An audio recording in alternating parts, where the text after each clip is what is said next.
அனைவருக்கும் வணக்கம். என்னுடைய பெயர் கணேசன். எனக்கு தற்போது 26 வயதாகிறது. என் சித்தியுடைய பெயர் குணசுந்தரி, வயது 37. எனக்கு திருமணமாகிவிட்டது. என் மனைவியுடைய பெயர் அருள்செல்வி. ஆனால் திருமணமான கொஞ்ச நாட்களிலேயே எனக்கும் என் மனைவிக்கும் இடையே கருத்து வேறுபாடு ஏற்பட்டது. இதனால் நாங்கள் இருவரும் கொஞ்ச நாட்களாக பிரிந்து வாழ்ந்து வந்தோம். அதன் பிறகு விவாகரத்து பெறலாம் என முடிவு செய்து கோர்ட்டில் வழக்கு தொடர்ந்து விவாகரத்தும் பெற்று இப்போது நாங்கள் இருவரும் தனித்தனியாக தான் வாழ்ந்து வருகிறோம். நான் தற்போது சென்னை கொளத்தூரில் உள்ள பாலாஜி நகர் பகுதியில் வசித்து வருகிறேன். நான் பெயிண்டராக வேலை செய்து வருகிறேன். என் சித்தியான குணசுந்தரிக்கு ஒரு அண்ணனும் ஒரு தம்பியும் உண்டு. அண்ணனின் மகன்தான் நான். சுந்தரியுடைய தம்பிதான் லோகு. என் சித்தப்பாவான லோகுவும் நானும் குளத்தில் உள்ள பாலாஜி நகரில் தான் வசித்து வருகிறோம். என்னுடைய அத்தையான குணசுந்தரி சென்னை அடுத்த புழல் விநாயகபுரம் பகுதியில் பரிமளம் நகர் பகுதியில் வசித்து வருகிறார். அவருடைய கணவனின் பெயர் சரவணன். என் அத்தையான குணசுந்தரிக்கு திருமணமாவதற்கு முன்பு நாங்கள் எல்லோரும் ஒன்றாக ஒரே வீட்டில்தான் வசித்து வந்தோம். அப்போது சிறுவனாக இருந்த எனக்கு அந்த புத்தகத்தை படிக்கக்கூடிய பழக்கம் இருந்தது. ஒரு நாள் நான் என்னுடைய அறையில் அந்த புத்தகத்தை படித்து கொண்டிருந்த போது என்னுடைய அத்தை திடீரென என்னுடைய அறைக்கு வந்துவிட்டார். அப்போது நான் அந்த புத்தகத்தை படித்து கொண்டிருந்ததையும் அந்த புத்தகத்தில் இருந்த சில புகைப்படங்களை பார்த்து கொண்டதையும் அவர் பார்த்து விட்டார். இதனால் அதிர்ச்சியான அவர் முதலில் என்னை கண்டித்தார், என்னை திட்டினார். இதனால் நான் அந்த புத்தகத்தை என்னுடைய கட்டிலுக்கு அடியில் வைத்துவிட்டு நான் வெளியே சென்று விட்டேன். அதன் பிறகு மீண்டும் வந்து இரவு படிக்கலாம் என அந்த புத்தகத்தை எடுத்தபோது நான் வைத்த இடத்தில் அந்த புத்தகம் இல்லை. அப்போதுதான் என் அத்தை அந்த புத்தகத்தை எடுத்து விட்டார் என எனக்கு தெரிந்தது. அதனால் நான் மீண்டும் மறுநாள் வேறு ஒரு புத்தகத்தை வாங்கி வந்து படித்து கொண்டிருந்தேன். மறுபடியும் நான் கட்டிலுக்கு அடியில் வைத்துவிட்டு நான் விளையாட சென்று விட்டேன். இரவு மீண்டும் வந்து பார்க்கும்போது அந்த புத்தகமும் அங்கு இல்லை. இதனால் என்னுடைய அத்தை தான் அந்த புத்தகத்தை எடுத்திருப்பார். அவர் கிழித்து போட்டாரா அல்லது வேறு எங்கேயாவது வைத்துள்ளாரா என தெரிந்து கொள்வதற்காக இரவு என்னுடைய அத்தையின் அறைக்கு நான் சென்றேன். நான் மெதுவாக கதவை திறந்து உள்ளே பார்க்க எனக்கு அதிர்ச்சி காத்திருந்தது. அப்போது என் அத்தையான குணசுந்தரி அந்த புத்தகத்தை படித்து கொண்டிருந்தார். இது எனக்கு பெரும் அதிர்ச்சியாக இருந்தது. இதனால் அன்று முதல் நான் புத்தகத்தை வைக்கக்கூடிய இடத்தை நான் மாற்றிவிட்டேன். அதன் பிறகு தொடர்ந்து என்னுடைய அறைக்கு வந்து அந்த புத்தகத்தை தேடிய என் அத்தைக்கு பெரிய ஏமாற்றமே மிஞ்சியது. அவரும் பொறுத்து பார்த்தார். ஒரு கட்டத்தில் அந்த புத்தகத்தை படிக்கும் ஆர்வம் அவருக்கும் இருந்ததால் வாய் திறந்து என்னிடமே கேட்டுவிட்டார். இப்போவெல்லாம் நீ அந்த புத்தகத்தை படிக்கவில்லையா என்று கேட்டார். நானும் இல்லை, நான் புத்தகத்தை படிக்கத்தான் செய்கிறேன், நீங்களும் அந்த புத்தகத்தை படிப்பீர்கள் என்று எனக்கு தெரியும் என்று சொன்னேன். இது என்னுடைய அத்தையான குணசுந்தரிக்கு பெரும் அதிர்ச்சியாக இருந்தது. அதன் பிறகு நான் என் அத்தையிடம் கேட்டேன், நீங்கள் கேட்டால் நான் அந்த புத்தகத்தை தருகிறேன், ஆனால் நான் வைக்கும் இடத்தை மாற்றிவிட்டேன் என சொன்னேன். அவரால் அவருடைய உணர்வுகளை கட்டுப்படுத்த முடியவில்லை. வாய் திறந்து அவரை புத்தகம் வேணும் என்று கேட்டுவிட்டார். நானும் அதன் பிறகு என்னிடம் இருந்த புத்தகத்தை என் அத்தையான குணசுந்தரியிடம் கொடுத்தேன். இப்படி நாங்கள் இருவரும் அந்த புத்தகத்தை மாறி மாறி படித்ததால் எங்களுக்குள் விபரீதமான ஒரு உறவும் ஏற்பட்டது. அத்தை என்று கூட நான் பார்க்காமல் அவளுடன் நான் தகாத உறவில் இருக்கவும் ஆரம்பித்தேன். திருமணம் செய்வதற்கு முன்பு என் அத்தை என்னுடன் பலமுறை உல்லாசம் அனுபவித்து வந்தார். வீட்டில் யாரும் இல்லாத சமயத்தில் நாங்கள் இருவரும் அடிக்கடி உல்லாசம் அனுபவித்து வந்தோம். படித்து முடித்த என் அத்தை கொஞ்ச நாட்களில் வேலைக்கும் செல்லவும் ஆரம்பித்தார்.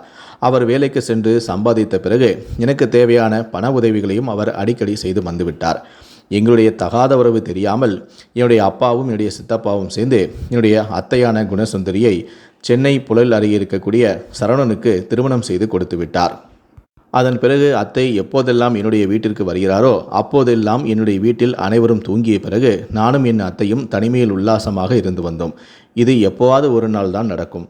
அதன் பிறகு எனக்கும் திருமணமாகிவிட்டது. நானும் மனைவியுடன் தனியாக குடித்தனம் நடத்தவும் ஆரம்பித்தேன்.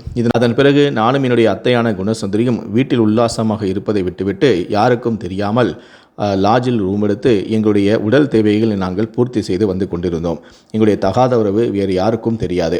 அந்த சமயத்தில் கூட என்னுடைய அத்தையான குணசுந்தரி எனக்கு அவ்வப்போது பண உதவிகளையும் செய்து வருவார். என்னுடைய அத்தையான குணசுந்தரிக்கு தேவையான உடல் சுகத்தை கொடுத்துவிட்டு எனக்கு தேவையான பணத்தை அவரிடமிருந்து பெற்றுக்கொண்டு வந்திருந்தேன். ஒரு கட்டத்தில் எனக்கும் என்னுடைய மனைவிக்கும் கருத்து வேறுபாடு ஏற்பட்டு அவரும் என்னை விட்டு பிரிந்து சென்று விட்டார். அதன் பிறகு என்னுடைய அத்தை என்னை பார்க்க வருவது போல என்னுடைய வீட்டிற்கு வந்து என்னுடன் உல்லாசம் அனுபவித்து சென்றார். இப்படியே நாட்களும் சென்று கொண்டிருந்தது. திடீரென ஒரு நாள் என்னுடைய சித்தப்பாவான லோகு இறந்து விட்டார். என்னுடைய சித்தப்பா நான் வசிக்கக்கூடிய கொளத்தூர் பகுதியில்தான் வசித்து வந்தார். என் சித்தப்பா இறந்த பிறகு என்னுடைய சித்தி மட்டும் வீட்டில் தனிமையில் வசித்து வந்தார்கள். இதனால் அவருக்கு ஏதாவது உதவி தேவைப்படும் என நானும் அடிக்கடி என்னுடைய சித்தியின் வீட்டிற்கு சென்று வந்தேன். இப்படி நான் அடிக்கடி என்னுடைய சித்தியின் வீட்டிற்கு சென்று வர எனக்கும் சித்திக்கும் இடையே பழக்கம் ஏற்பட்டது. இது எங்களுக்குள் தகாத உறவாக மாறியது. இதனால் நானும் சித்தியும் உல்லாசமாக இருக்க ஆரம்பித்தேன். மனைவியை பிரிந்த நான் எப்போவாவது ஒரு முறை என்னுடைய அத்தையான குணசுந்தரியிடமும் என்னுடைய ஏரியாவில் இருக்கும் என்னுடைய வீட்டுக்கு பக்கத்தில் இருக்கும் சித்தியுடனும் தினமும் உல்லாசமாக அனுபவித்து வந்தேன். இப்படியே என்னுடைய நாட்களும் சென்று கொண்டிருந்தது. இப்படி நான் அடிக்கடி சித்தியுடைய வீட்டிற்கு செல்வதும் சித்தியுடைய வீட்டிலேயே தங்கியிருப்பதும் எப்படியோ என்னுடைய அத்தையான குணசுந்தரிக்கு தெரிய வந்தது. அதன் பிறகு என்னுடைய அத்தையான குணசுந்தரிக்கு நானும் சித்தியும் தினமும் உல்லாசமாக இருந்து வருகிறோம், எனக்கும் அவருக்கும் தகாத உறவு இருப்பது தெரிந்து அவர் அதிர்ச்சி அடைந்தார். இதனால் என்னுடைய அத்தையான குணசுந்தரி நான் என் சித்தியுடன் தகாதுறவு வைத்திருக்க கூடாது எனவும் என்னை கண்டித்தார். அவருடன் மட்டுமே அந்த உறவை தொடர வேண்டும் எனவும் சித்தியுடன் தொடரக்கூடாது எனவும் என்னை கண்டிக்கவும் ஆரம்பித்தார். ஆனால் நான் அதனை கேட்கவில்லை. எவ்வளவுதான் என்னுடைய அத்தை கண்டித்தாலும் நான் அந்த உறவை கைவிடவில்லை. எப்போவாது ஒருமுறை வந்து உல்லாசமாக இருக்கும் என்னுடைய அத்தையான குணசுந்தரிக்காக தினமும் எனக்கு உடல் சுகத்தை தரக்கூடிய சித்தியுடனான இந்த உறவை கைவிட நான் விரும்பவில்லை. இதனால் நான் என்னுடைய அத்தையுடைய பேச்சை கேட்காமல் தினமும் சித்தியுடன் உல்லாசமாக இருக்க ஆரம்பித்தேன். ஒரு கட்டத்தில் அடிக்கடி இந்த வீட்டுக்கு வந்து போவதற்கு பதிலாக இந்த வீட்டிலேயே இருந்தால் என்ன என்றும் எனக்கு தோன்றியது. அதனால் நான் என்னுடைய வீட்டை காலி செய்துவிட்டு என்னுடைய சித்தியின் வீட்டிலேயே நிரந்தரமாக தங்கவும் ஆரம்பித்தேன். நான் என்னுடைய சித்தியின் வீட்டில் தங்குவது அக்கம்பக்கத்தில் உள்ளவர்களுக்கெல்லாம் சந்தேகத்தை ஏற்படுத்தவில்லை. சித்தி தனியாக இருப்பதால் அவருக்கு துணையாக நான் தங்கியிருப்பதாகவே நினைத்தார்கள்.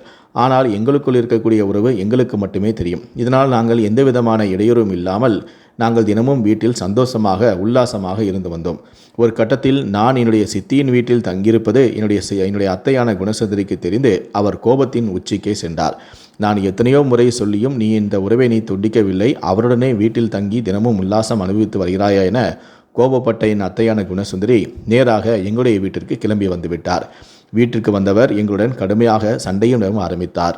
வந்தவர் இந்த பழக்கத்தை கைவிடும்படியும் என்னை வற்புறுத்தினார். சொந்த சித்தியுடனே இப்படி கள்ளக்காதல் வைத்துக்கொண்டு அவருடன் தினமும் உல்லாசம் அனுபவித்து வருகிறாயே என என்னுடைய அத்தையான குணசுந்தரி மிகவும் கோபப்பட்டு என்னை திட்டினார். நானும் என் அத்தையும் உல்லாசமாக இருந்தபோது அவரிடம் நான் நிறைய பணத்தை பெற்றிருக்கிறேன். நான் திடீரென என் சித்தியுடன் தகாதொரு வைத்துக் கொண்டது என் அத்தைக்கு பிடிக்கவில்லை. அவர் கைவிடுமாறும் கூறினார். நான் அதை மறுத்ததால் அவர் எனக்கு செய்த பண உதவியை திரும்ப கேட்டார். அவர் கொடுத்த பணத்தை எல்லாம் திருப்பி தருமாறும் கேட்டார். இதனால் எனக்கும் என் சித்திக்கும் இடையே வாய் தகராறு முற்றியது. ஒரு கட்டத்தில் ஆத்திரமடைந்த நான் என்னுடைய சித்தியின் வீட்டில் இருந்த காய்கறி வெட்டும் கத்தியை எடுத்து வந்து என் அத்தையை சரமாரியாக குத்தி நான் கொலை செய்தேன். அதன் பிறகு ஆத்திரத்தில் இப்படி செய்துவிட்டேமே என சுதாரித்து கொண்டு உடனடியாக அங்கிருந்து தப்பித்து ஓடி நான் வேலூர் மாவட்டத்தில் உள்ள பேரணாம்பட்டு கொண்டமல்லி கிராமத்தில் தலைமறைவாக இருந்தேன். அதன் பிறகு இந்த கொலையை மறைக்க முடியாமல் சித்தி நடந்த விஷயத்தை போலீசாரிடம் தெரிவித்து விட்டார். அதன் பிறகு போலீசார் வழக்கு பதிவு செய்து தலைமறைவாக இருந்த என்னையும் வலைவீசி தேடி வந்தனர். அதன் பிறகு நான் வேலூர் மாவட்டத்தில் பதுங்கியிருப்பதை அறிந்து போலீசார் அந்த இடத்திற்கு வந்து என்னை கைது செய்து மீண்டும் சென்னையில் உள்ள காவல் நிலையத்துக்கு அழைத்து வந்தனர். பிறகு கொலை வழக்கு பதிவு செய்து எதற்காக இந்த கொலையை செய்தார் என என்னிடம் போலீசார் கிடுக்குப்பிடி விசாரணை நடத்தினார்கள். அப்போதுதான் நான் போலீசாரிடம் எனக்கும் அத்தைக்கும் தகாத உறவு இருந்தது. அதன் பிறகு என் சித்தப்பா இறந்த பிறகு சித்தியுடனும் தகாத உறவு வைத்திருந்தேன். இதை அட்டை கண்டித்தார். இதனால் எனக்கும் அவருக்கும் கடுமையான வாக்குவாதம் ஏற்பட்டு கைகலப்பாக மாறி ஒரு கட்டத்தில் கத்தி எடுத்து அவரை குத்தி கொலை செய்து விட்டேன். அதன் பிறகு நான் தலைமறைவாக இருந்தேன். தற்போது போலீசார் என்னை நீங்கள் கைது செய்து விட்டீர்கள் என நான் போலீசாரிடம் வாக்குமூலமாக அளித்தேன். இதை கேட்ட போலீசாரே அதிர்ச்சி அடைந்தனர். அதன் பிறகு இந்த வழக்கானது கோர்ட்டில் நீதிமன்றத்தில் நடந்து வந்தது. என்னை கைது செய்த போலீசார் என்னை ஜெயிலிலும் அடைத்தனர். இது தொடர்பான வழக்கும் சென்னை மாவட்ட மகளிர் நீதிமன்றத்தில் நடைபெற்று வந்தது. இந்த நிலையில்தான் இருதரப்பு வாரங்களும் நிறைவடைந்த நிலையில் நீதிமன்றம் தற்போது எனக்கு தீர்ப்பும் வழங்கியது. அதில் கணேசனான எனக்கு அத்தையான குணசுந்தரியை கொலை செய்த குற்றத்திற்காக காவல்துறை சந்தேகத்திற்கு இடமின்றி இது நிரூபிக்கப்பட்டதால் எனக்கு ஆயுள் தண்டனையும் 10,000 ரூபாய் அபராதம் விதித்து நீதிபதி அதிரடியான ஒரு தீர்ப்பை வழங்கியுள்ளார். தற்போது என் அத்தையிடமும் சித்தியிடமும் தகாத உறவில் இருந்த நான் சிறையில் கம்பி எண்ணிக்கொண்டு இருக்கிறேன். இந்த சம்பவத்தை பற்றி உங்களுடைய கருத்துக்கள் என்ன அப்படிங்கிறத கீழே இருக்கக்கூடிய கமெண்ட் செக்ஷனில் மறக்காமல் சொல்லுங்கள்.